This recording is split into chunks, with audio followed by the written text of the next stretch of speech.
सर्वमङ्गलस्वरूपिणे देवी दुर्गाम्बिकायै मङ्गलम्।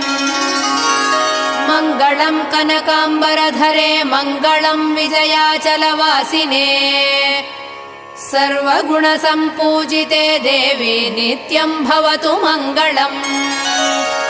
वरदाभयहस्ते भवानी निखिलेश्वरी बाला त्रिपुरसुन्दरी देवी नित्यम् भवतु मङ्गलम्।